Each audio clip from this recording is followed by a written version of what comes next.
حضرت سلطان محمود غزنوی رحمۃ اللہ تعالی علیہ اپنے کچھ سپہ سالاروں کے ساتھ جنگل کے راستہ سے بھٹک گئے۔ عصر سے وقت تیزی سے سورج ڈھلنے کی طرف گزر رہا تھا۔ سلطان جنگل میں راستہ تلاش کرنے میں سرگرداں تھا کہ ایک ہندو دھرم کی شہزادی پر نگاہ پڑی جو اپنی کنیز کے ساتھ شاید شکار پر نکل آئی تھی۔ اکیلی شہزادی اور اس کی کنیز اس چیز سے بے خبر دریا کے کنارے پاؤں ڈبوئے بیٹھی تھیں کہ ان کے پیچھے ایک جنگلی ریچھ ان کے سر پر پہنچ گیا۔ وہ اپنے کھانے کی حلق میں اتارنے ہی والا تھا کہ سلطان نے تیر سے نشانہ بنایا اور تیر اس کی گردن سے پار کر دیا۔ پھر دوسرا بار اپنے نیزے سے کیا اور اسے ریچھ کے حلق میں گھسا دیا۔ وہ ریچھ شہزادی کی کنیز کو ایک ہاتھ کے پنجے سے ضرب دے چکا تھا۔ اس سے پہلے شہزادی اپنا ترکش سنبھالتی اور تیر کمان میں لگاتی شاید بہت دیر ہو جاتی۔ سلطان محمود غزنوی رحمۃ اللہ علیہ نے اس جنگلی درندے کو مارا جس سے وہ ڈھیر ہو گیا۔ شہزادی کو یہ جاننے میں مشکل نہ ہوئی کہ اس مہارت اور بہادری کا مظاہرہ کوئی جنگجو سپہ سالار ہی کر سکتا ہے۔ شہزادی سلطان کی طرف متوجہ ہوئی، اظہار تشکر کے لیے اپنا تعارف کرواتے ہوئے بولی، میرا نام سمرتی ہے، میں جے پور ریاست کے مہاراج کی اکلوتی بیٹی ہوں، میری جان بچانے کا شکریہ، میں تمہیں اپنے والد سے کہہ کر فوج میں کوئی اعلیٰ عہدہ دلا دوں گی۔ ویسے تم ہماری فوج کے سپاہی نہیں لگتے ہو، بتاؤ کہاں سے تعلق ہے تمہارا؟ سمرتی شاید یہ نہیں جانتی تھی کہ اس کے سامنے کوئی معمولی سپاہی نہیں، اس وقت کی سب سے طاقتور اسلامی لشکر کا سربراہ سلطان محمود غزنوی ہے، جس کے نام سے ہی ہندو مہاراجوں کے حلق خشک ہو جاتے تھے۔ سلطان نے مختصراً اپنی شناخت ظاہر نہ کرتے ہوئے کہا، جی کسی اور فوج کا سپاہی ہوں، چلیے محترمہ میں آپ کو کسی محفوظ مقام پر پہنچا دوں، آپ میرے پیچھے چلتی جائیں، اندھیرا بڑھتا جا رہا ہے، راستہ نہ ملا تو شاید اسی جنگل میں رات بسر کرنی پڑے۔ شہزادی سمرتی جان چکی تھی یہ شخص لالچ اور خوف سے پاک ہے۔ وہ سلطان کی نظروں میں حیا دے کر خود کو محفوظ محسوس کر رہی تھی۔ جنگل کی خاردار جھاڑیوں کی وجہ سے شہزادی کا پیرہن مختلف جگہ سے چھلنی ہو چکا تھا۔ شہزادی تھکاوٹ سے چور ہو چکی تھی۔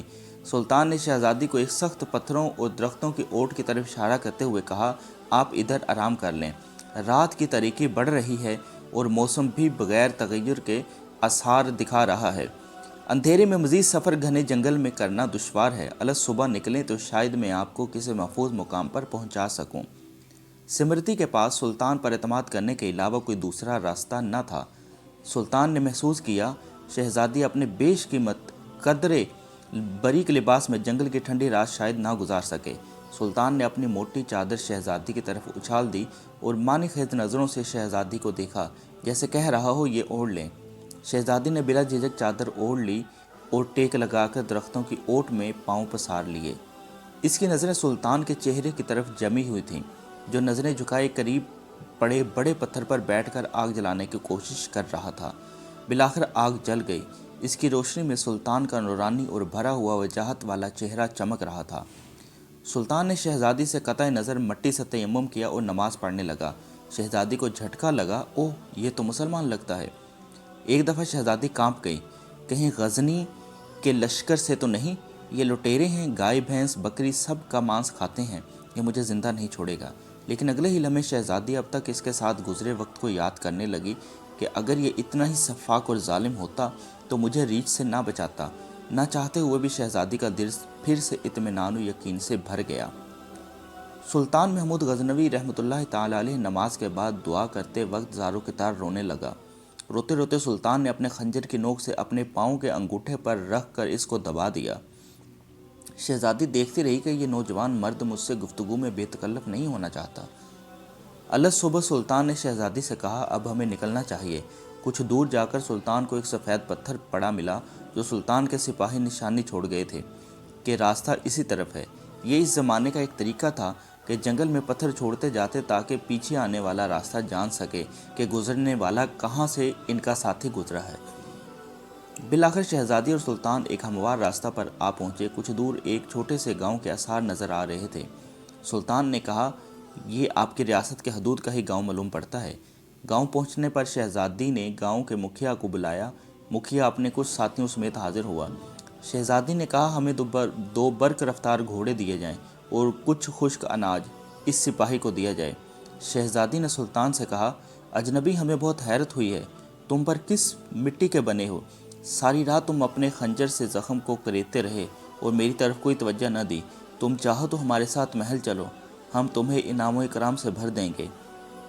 اپنی جان بچانے کے بدلہ میں سلطان نے گھوڑے پر سوار ہو کر شہزادی سے کہا، شہزادی صاحبہ، زخم اس لیے کریدتا رہا کہ آپ کا حسن میرے ایمان کو زد نہ پہنچائے اور میری توجہ میرے درد کی طرف رہے، آپ کی طرف نہ بڑھے۔ شہزادی نے کہا، کیا تمہیں یہ موقع گنوانا چاہیے تھا؟ ہم سے خلوت میں ملاقات کے لیے لوگ اپنی ریاستیں دستبردار کرنے کو تیار ہیں۔ سلطان نے کہا، شہزادی صاحبہ، میں مسلمان ہوں اور حضرت محمد صلی اللہ علیہ وآلہ وسلم کا غلام ہوں۔ میری نظر آپ کے جسم پر نہیں، اپنی روح پر تھی۔ شاید میرے جسم سے گناہ کا داغ دھل جاتا، لیکن میری روح پر اس گناہ کا داغ لے کر میں اپنے نبی کے سامنے پیش ہوتا مجھے یہ گوارا نہیں تھا۔ شہزادی یہ جواب سن کر اس سپاہی کی اپنے مذہب کے ساتھ لگاؤ دیکھ کر اس کے کردار سے متاثر ہوئے بنا نہ رہ سکی، جیسے اس کا دل اس اجنبی کے مذہب اور زندگی میں شامل ہونے کو بے قرار ہو۔ یہ کہہ کر سلطان نے اجازت چاہی۔ شہزادی نے کہا، اپنی فوج کا نام تو بتاتے جاؤ، ہم یاد رکھیں گے۔ سلطان نے چادر سے نقاب اوڑھا، تیر ترکش کندھے پر ڈالے، تلوار اپنے میان میں ڈالی اور گھوڑے کی رکابیں پکڑتے ہوئے بولا، شہزادی، میرا نام ہے سلطان محمود غزنوی اور میں ہی غزنی کی عظیم الشان فوج کا سالار اعظم اور سلطان ہوں۔ یہ کہہ کر سلطان نے گھوڑے کو ایڑی لگا دی اور سرپٹ بھاگتے ہوئے آنکھوں سے اوجھل ہو گیا۔ یہ ہے وہ عالم اسلام کا ہیرو جو اپنے ایمان کے فکر میں رہتے تھے، کچھ بھی چلا جائے پر ایمان نہ جائے، کیونکہ یہ ہمارے اللہ اور اس کے رسول صلی اللہ علیہ وآلہ وسلم کا تحفہ عظیم الشان ہے۔ یہ وہ مسلمان تھے جو ایک سپاہی سے لے کر سلطان تک اللہ اور اس کے رسول صلی اللہ علیہ وآلہ وسلم کی ناراضگی سے ڈرتے تھے، اور ایک ہم ہیں جو اپنی خواہشوں کے غلام بنے ہوئے ہیں۔ اللہ تعالیٰ ہمارے ایمان کی حفاظت فرمائے اور ہمیں صراط مستقیم پر چلائے۔ امید کرتا ہوں کہ آپ کو یہ ویڈیو ضرور پسند آئی ہوگی اور آپ اس کو اپنے دوستوں کے ساتھ بھی ضرور شیئر کریں گے۔ اللہ پاک میرا اور آپ سب کا حامی و ناصر ہو۔ اللہ حافظ۔